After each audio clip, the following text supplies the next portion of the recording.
Assalamualaikum warahmatullahi wabarakatuh. Pada kesempatan kali ini saya akan menjelaskan tentang mutasi. Mutasi merupakan perubahan yang terjadi pada susunan biokimia gen atau DNA atau kromosom secara reversibel maupun irreversibel dan dapat diturunkan. Penyebab mutasi disebut dengan mutagen. Mutagen merupakan faktor-faktor yang menyebabkan mutasi bisa dalam bentuk kimia, biologi, maupun fisika. Kimia misalnya gas metan, kolkisin, pestisida, ataupun benzopiren, kemudian dari faktor biologi seperti bakteri, virus, dan lain-lain, sedangkan faktor fisika seperti sinar X, sinar UV, neutron, dan sinar alfa, beta, gamma juga bisa sebagai mutagen. Nah, individu yang mengalami mutasi disebut dengan mutan, sedangkan proses terjadinya mutasi disebut dengan mutagenesis. Jenis mutasi berdasarkan tempatnya ada mutasi somatik, yaitu yang terdapat pada kromosom tubuh, yang terjadi pada kromosom tubuh, sedangkan mutasi germinal itu terjadi pada sel kelamin. Sedangkan cakupannya terdapat mutasi gen yang levelnya pada tingkat gen, sedangkan mutasi kromosom terjadi pada level kromosom. Mutasi gen atau point mutation itu ada yang disebut dengan substitusi, insersi, dan juga delesi. Mutasi gen atau point mutation ini terjadi pada level gen. Untuk beberapa jenisnya diantaranya substitusi. Substitusi ini berarti dia tergantikan oleh basa nitrogen yang lain ya. Misalnya dalam susunan seperti ini, misalnya normalnya adalah seperti ini. Jadi mRNA-nya ada urasil, UAAC, GAA, dan GAG. Kemudian membentuk asam amino fenilalanin, tirosin, glutamin, dan glutamin. Kemudian karena terjadinya mutasi substitusi, di sini yang seharusnya adalah guanin, ini berubah menjadi adenin, yaitu basa purin, basa yang lain ya. Dari seharusnya guanin dia menjadi adenin yang akibatnya adalah asam amino yang terbentuk adalah lisin. Di sini terjadi proses substitusi atau penggantian dari guanin menjadi adenin.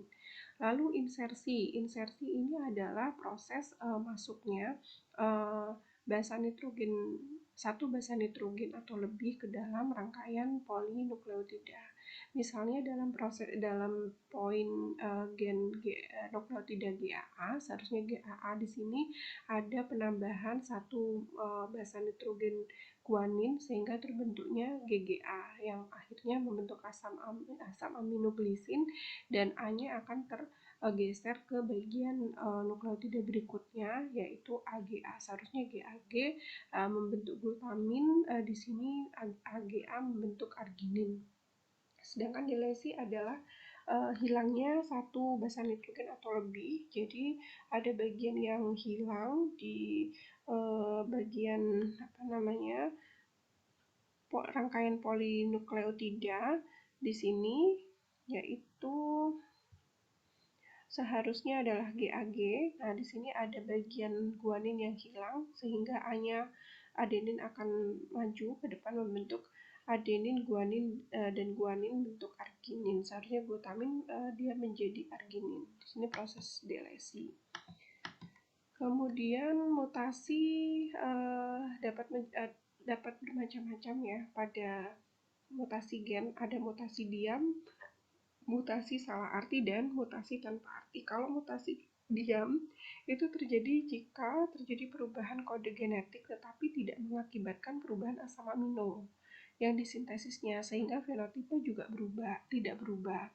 Nah, mutasi diam ini bisa terjadi misalnya pada jenis asam amino yang sama ya. Kadangkala satu asam amino itu dikode oleh nukleotida yang berbeda, sehingga walaupun berubah itu tidak menimbulkan perubahan pada asam aminonya. Kemudian mutasi salah arti. Ini terjadi jika perubahan kode genetik dan mengakibatkan perubahan asam amino yang sehingga menghasilkan fenotipe yang berubah ya. Kemudian yang berikutnya mutasi tanpa arti. Ini jika terjadi perubahan kode genetik yang mengkode kodon stop ya. Stop kodon ini ada UAG, UGA, dan UAA.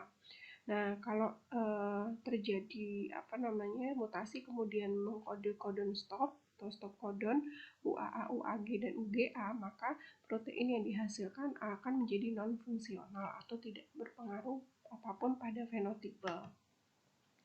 Untuk mutasi kromosom, disebut juga cross mutation, ini ada mutasi dalam hal jumlah kromosom dan mutasi dalam hal struktur kromosom.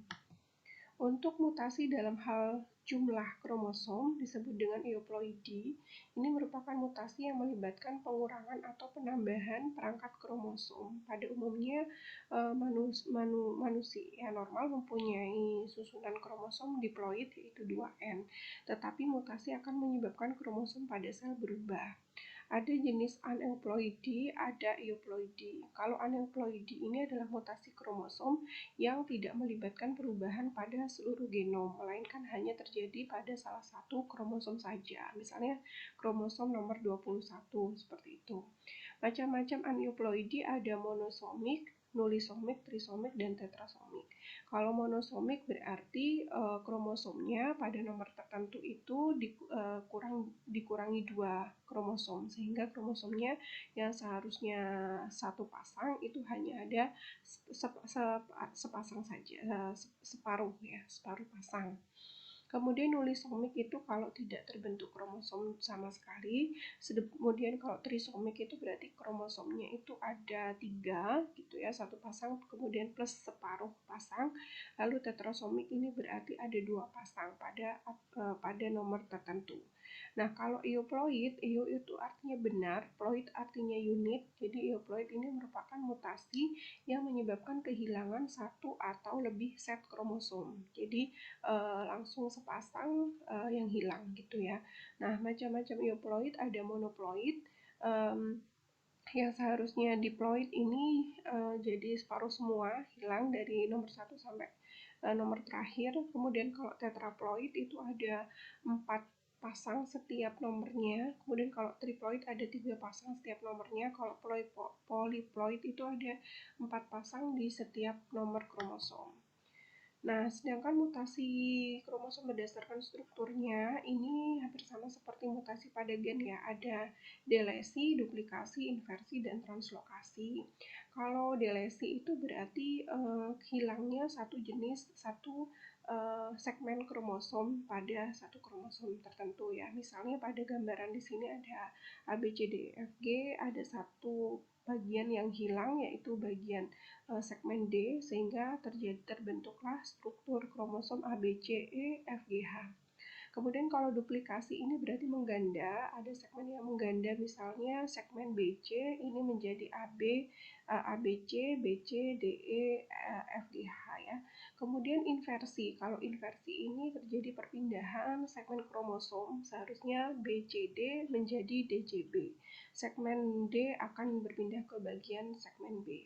Kemudian translokasi. Kalau translokasi ini melibatkan 2 pasang kromosom, misalnya kromosom ABCDEFG dengan MNO-PQR. Di sini terjadi perpindahan segmen MNO ke bagian AB dan AB berpindah ke kromosom MNO-PQR. Seperti itu translokasi. Nah, kita masuk sekarang ke penyakit-penyakit genetik atau genetic disorder. Nah, klasifikasi dari penyakit genetik itu ada 4. Yang pertama, kelainan pada gen tunggal. Kemudian yang kedua, kelainan pada tingkat kromosom.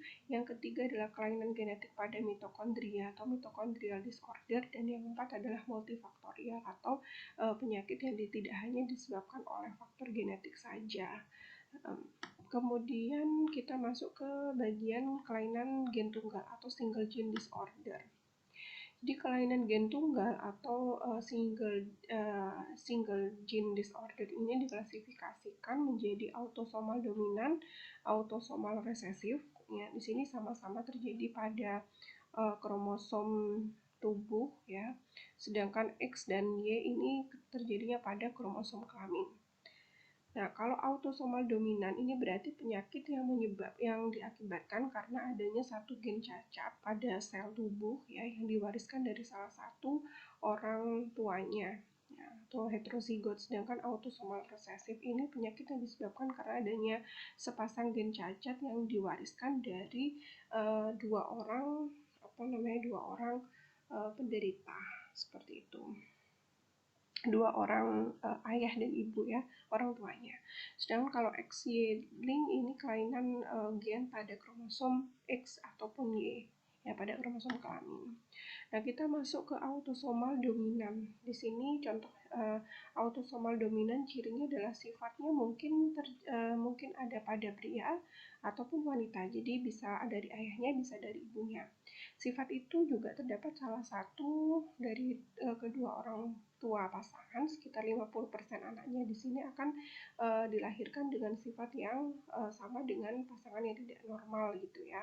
Jadi kalau di sini terlihat yang hitam di sini dari ayahnya, dia memiliki penyakit genetik ya atau kelainan autosomal dominan, kemudian ibunya tidak, maka kemungkinan anaknya akan 50% menderita penyakit yang sama seperti ayahnya. Nah, contoh penyakit yang termasuk autosomal dominan ini adalah polidaktili, penyakit Huntington, dan katarak. Nah, untuk polidaktili itu cirinya adalah kelainan yang diwariskan oleh gen autosomal dominan salah satu dari orang tuanya, dapat terjadi baik pada laki-laki maupun wanita ya, tidak terpaut kelamin gitu. Terjadi penambahan jari biasanya terdapat pada ibu jari atau di jari kelingking gitu ya, di jari terakhir. Nah, selain polidaktili ada juga sindaktili yang merupakan kelainan berupa menyatunya dua jari. Nah, seperti ini sindaktili. Dari kemungkinan potensi terjadinya polidaktili itu sebanyak 50% dari anak yang dilahirkan itu berpotensi mengalami polidaktili. Kemudian contoh yang kedua dari autosomal dominan adalah Huntington disease. Penyakit Huntington ini disebabkan karena pengulangan trinukleotida CAG yang mengkode glutamin ini sebanyak 20 kali pengulangannya, sehingga menimbulkan poliglutamin yang menumpuk di bagian otak dan menyebabkan neurodegeneratif ya. Gejalanya terjadi pelemahan gerak, penurunan kemampuan kognitif dan juga psikiatrik, serta gerakan tak sadar jari, kaki, dan wajah, serta mengalami depresi. Huntington disease bisa muncul pada usia 31 hingga 66 tahun. Kemudian kita masuk ke autosomal resesif, di mana autosomal resesif ini sifatnya bisa terjadi pada pria maupun wanita. Jadi dari kedua orang tuanya ini sama-sama mengalami memiliki penyakit genetik gitu ya. Ayahnya carrier, ibunya carrier atau membawa seperti itu. Nah, sehingga dari carrier ketemu carrier ini merupakan penyakit genetik tetapi tidak termanifestasi. Jadi ayahnya itu punya potensi membawa penyakit tetapi tidak muncul ya. Sedangkan ibunya juga sama. Nah, ini akan menghasilkan 25% yang normal, sedangkan 50% carrier dan 25% menderita penyakit gitu. Nah, contohnya adalah talasemia, albino, kemudian fenilketonuria atau PKU, anemia sel sabi, dan juga sistis fibrosis. Nah, autosomal resesif yang pertama yaitu talasemi. Talasemi ini merupakan penyakit darah bawaan yang diakibatkan karena kelainan gen autosomal resesif yang menyebabkan gangguan sintesis pada hemoglobin sel darah merahnya, sehingga sel darah merah akan mudah pecah dan bentuknya tidak normal. Gejalanya lemah, letih, pucat seperti anemia, terjadi pembesaran pada limpa, dan terjadi perubahan wajah. Jenisnya ada talasemia alfa, kelainannya pada rantai globin di hemoglobin alfa, kemudian talasemia beta, gangguannya pada rantai globin B, lalu ada talasemia gamma, beta. Nah, albino merupakan penyakit genetik yang disebabkan karena tubuh tidak mampu mensintesis enzim yang diperlukan untuk merubah asam aminotirosin menjadi beta 4 dihidroksifenilalanin untuk selanjutnya diubah jadi pigmen melanin, sehingga orang albino ini cenderung tidak memiliki pigmen melanin sehingga kulitnya ataupun rambutnya berwarna putih gitu ya. Pembentukan enzim yang mengubah tirosin menjadi melanin ini ditentukan oleh gen dominan A, sehingga orang normal genotipe A besar A besar dan A besar A kecil albino bergenotip A kecil saja.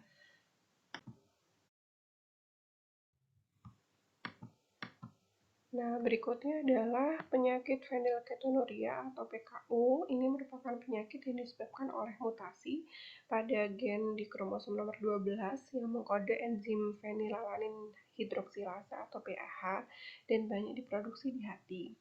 Nah, enzim fenilalanin hidroksilase atau PAH ini mengubah asam amino fenilalanin menjadi tirosin sehingga terjadi penumpukan fenilalanin karena tidak adanya enzim PAH.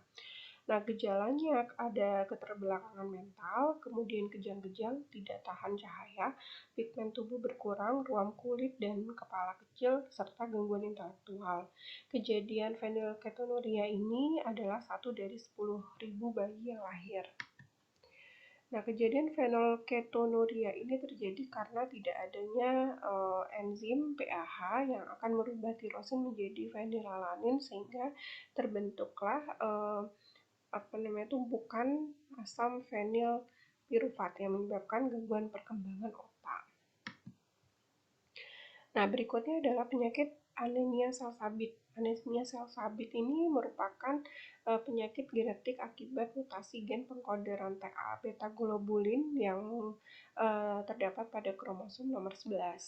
Nah, mutasi ini menyebabkan terbentuknya ikatan kovalen pada hemoglobin sehingga terjadi perubahan bentuk eritrosit yang awalnya bulat bikonkav itu menjadi sel sabit ya, bentuk sabit.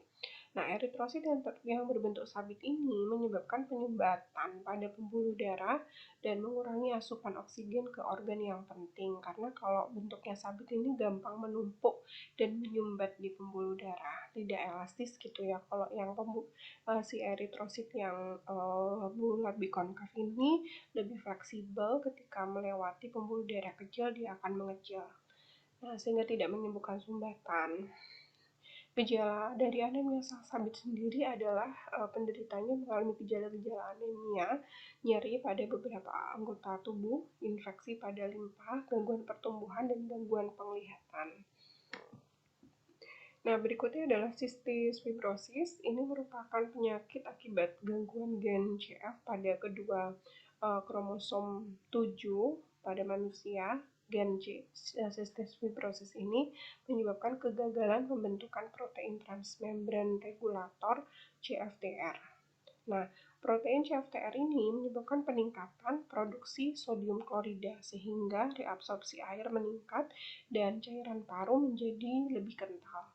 Nah, kemudian juga terjadi penyumbatan pada saluran pankreas. Hal ini menyebabkan gangguan paru, gangguan pencernaan, serta resiko diabetes mellitus. Nah, sekarang kita masuk ke gangguan genetik yang diakibatkan oleh gangguan pada kromosom kelamin gitu ya. Yang pertama adalah X-linked dominan. Jadi yang terpaut kromosom X. Nah, X-linked dominan merupakan penyakit yang disebabkan oleh adanya mutasi pada gen dominan yang terpaut kromosom X. Contohnya adalah Fragile X syndrome. Fragile X syndrome merupakan penyakit akibat pengulangan trinukleotida CGG. Kalau yang Huntington disease tadi CAG ya. Kalau Fragile X syndrome ini CGG pada gen VMR1 yang terpaut kromosom X. Nah, penyakit ini dicirikan dengan gangguan mental, dahi dan dagu menonjol, telinga besar dan kelenturan sendi abnormal. Biasanya terjadi pada laki-laki. Nah, X-linked resesif yang kedua adalah buta warna. Buta warna dan hemofilia. Kalau yang ini termasuk X-linked resesif. Kalau yang dominan tadi Fragile X syndrome. Nah, untuk X-linked resesif buta warna merupakan penyakit akibat ketidakmampuan dari sel-sel kerucut dalam mengangkat spektrum cahaya tertentu ya, dalam menangkap spektrum cahaya tertentu. Insiden buta warna pada laki-laki 16 kali lebih banyak dibandingkan dengan wanita. Buta warna diakibatkan adanya akumulasi mutasi 56 gen pada kromosom X, dan buta warna ada yang total dan ada yang parsial. Jadi kenapa penderita dari buta warna ini 16 kali lebih banyak pada laki-laki dibandingkan dengan wanita, karena kromosom laki-laki itu ada X dan Y, sedangkan wanita ada X dan X. Ketika kromosom X-nya itu mengalami gangguan atau mengalami mutasi gen 56 gen buta warna, maka sudah barang tentu sudah pasti si penderita laki-laki tersebut mengalami buta warna. Sedangkan pada wanita yang memiliki dua kromosom X, jika salah satu saja mengalami mengalami mutasi, nah maka akan terjadi carrier ya. Jadi si wanita ini dia tidak buta warna tetapi membawa gen buta warna. Apabila nanti anaknya laki-laki, kemungkinan terjadi buta warna. Sedangkan kalau pada dua kromosomnya itu mengalami mutasi, maka biasanya tidak uh, bisa survive begitu ya si bayinya. Nah, kemudian hemofili. Hemofili ini juga termasuk X-linked resesif. Penyakit ini disebabkan karena mutasi pada gen faktor 8 dan faktor 9 pada kromosom X yang menyebabkan gangguan pada pembekuan darah. Nah, perdarahan dapat terjadi di mukosa mulut, gusi, hidung, saluran kemih, sendi, lutut, pergelangan kaki, siku, otot, kemudian betis dan lengan bawah. Perdarahan di dalam otak, leher, ataupun tenggorokan juga bisa terjadi, dan saluran cerna yang masif dapat mengancam jiwa. Hemofili ada tipe A dan B. Hemofili tipe A itu karena kekurangan faktor 8, sedangkan B karena faktor 9 atau alpha tromboplastin. Sedangkan untuk yang Y-linked sleep disorder atau penyakit yang terpaut kromosom Y, contohnya hipertrikosis, ini dicirikan dengan tumbuhnya rambut pada telinga. Sifat ini dikendalikan oleh gen resesif XY. Nah, selanjutnya adalah mutasi kromosom. Kalau yang tadi dia terjadinya pada gen, ini levelnya pada kromosom ya. Nah, kelainan kromosom ada dua jenis, yaitu kelainan autosom dan kelainan gonosom. Untuk kelainan autosom di sini ada beberapa jenis, yaitu ada sindrom Down. Kelainannya adalah trisomi 21. Jadi pada kromosom nomor 21-nya itu ada 3 kromosom ya, yang seharusnya ada 2 atau sepasang, itu harus dia menjadi 3 gitu pada trisomi 21. Nah, seperti ini ya. Jadi pada manusia itu kan ada 23 pasang. 22 pasang autosom atau kromosom tubuh dan sepasang kromosom kelamin. Nah, pada sindrom Down ini kromosom nomor 21-nya itu ada 3 gitu ya, ada 3, bukan lagi sepasang, tapi ada 3. Kemudian sindrom Down ini dicirikan gambaran klinisnya, telinga, hidung, dan mulutnya kecil, leher pendek, dan kelainan jantung, serta gangguan mental. Sedangkan yang kedua adalah sindrom Patau. Sindrom Patau ini terdapat trisomi pada nomor 13 gitu ya. Jadi nomor 13-nya ada 3. Nah, sindrom Patau ini dicirikan dengan bibir sumbing, memiliki lebih jari tangan atau polidaktil, kemudian kepala dan matanya kecil, abnormalitas pada tulang rangka, jantung, dan ginjal, serta gangguan pertumbuhan. Yang ketiga adalah kredukat. Kredukat ini terdapat gangguan pada kromosom nomor 5. Dia mengalami delesi segmen ya, tepatnya di lengan pendeknya. Gambarannya adalah tangis bayi seperti kucing, sehingga disebut dengan kredukat, atau kreduket. Kemudian pertumbuhannya terganggu, terjadi gangguan mental, kedua matanya terpisah jauh, dan wajahnya asimetris. Nah, ini gambaran individu yang mengalami kredukat syndrome. Lalu kelainan gonosom ini ada sindrom Klinefelter, Turner, dan pseudohermafrodit. Kalau Klinefelter ini kelainan kromosom ada XXY ya, seharusnya XXY sindrom. Nah, ini sindrom Klinefelter. Ini individunya laki-laki yaitu ya. Seharusnya XY, dia XXY. Nah, Gambaran klinisnya dia laki-laki, abnormal, mengalami infertilitas, dan keterbelakangan mental. Nah, gangguan perkembangan ciri fisiknya itu karena kelebihan satu kromosom X lagi berdampak pada perkembangan reproduksi kewanita-wanitaan gitu ya. Jadi ada perbesaran kelenjar susu, kemudian berefek juga pada perbesaran payudara. Nah, kemudian yang kedua adalah sindrom Turner. Kalau sindrom Turner itu gambaran klinisnya dia wanita tidak normal, ya. Jadi wanita terus tidak normal, seharusnya kromosomnya ada XX, dia X0, X dan 0. Jadi hanya ada kromosom satu kromosom X saja. Nah, di sini gambaran klinisnya si wanita ini organ reproduksinya tidak berkembang, terjadi pelipatan kulit dan tulang belakang yang melengkung. Nah, kalau yang ketiga adalah pseudohermafrodit, ini terdapat ke kromosom XX dan XY di dalam tubuhnya. Jadi suatu kondisi genetik yang terjadi ketika bayi perempuan lahir dengan kromosom X, kemudian hilang dan berubah jadi kromosom Y. Nah, ini pseudohermafrodit.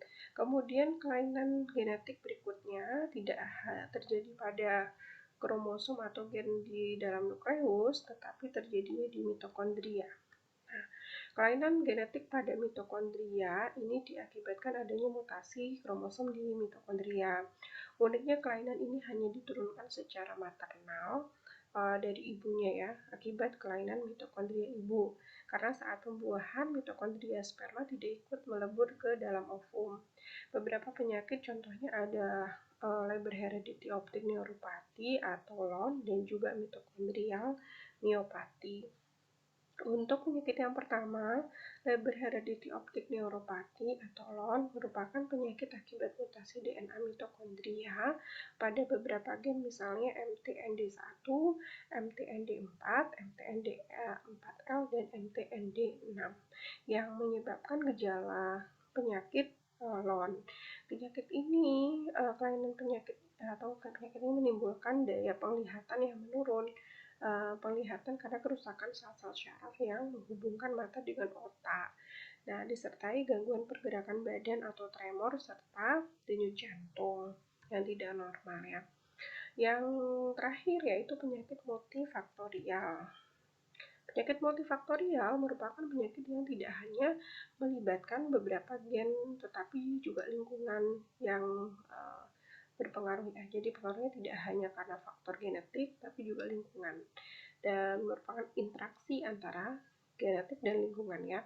Seringkali peranan gen yang terlibat hanya kecil dampaknya terhadap manifestasi suatu penyakit, tetapi ketika ada interaksi dengan lingkungan maka menjadi lebih besar. Contohnya misalnya diabetes mellitus, kardiovaskuler, demensia, dan kanker. Nah, contohnya saja diabetes mellitus ya. Diabetes mellitus ini merupakan penyakit multifaktorial yang tidak hanya diakibatkan karena faktor genetik saja.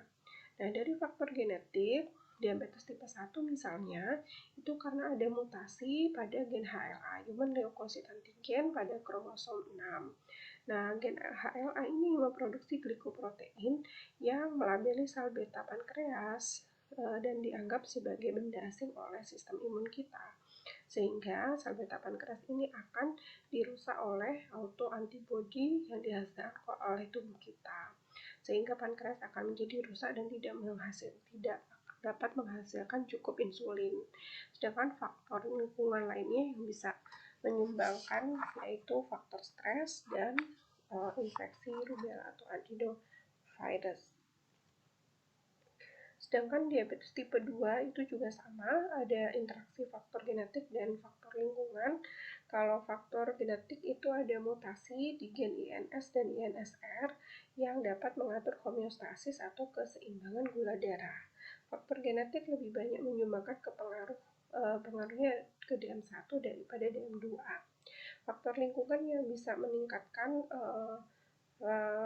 kemampuan atau potensi dari diabetes tipe 2 adalah faktor gaya hidup gitu ya, dan obesitas. Yang mana obesitas ini dapat menyebabkan insulin resisten yang merupakan gejala daripada diabetes tipe 2. Kanker juga sama, jadi termasuk interaksi antara faktor genetik dan faktor lingkungan. Misalnya dari faktor genetik itu ada mutasi gen P53, BRCA pada payudara, kemudian SOCS dan MMP. Sedangkan faktor lingkungan itu ada karsinogenik, kemudian infeksi, hormon maupun dari faktor makanan. Nah, demikian tadi bab tentang mutasi dan genetic disease yang bisa saya sampaikan. Terima kasih atas perhatiannya. Wassalamualaikum warahmatullahi wabarakatuh.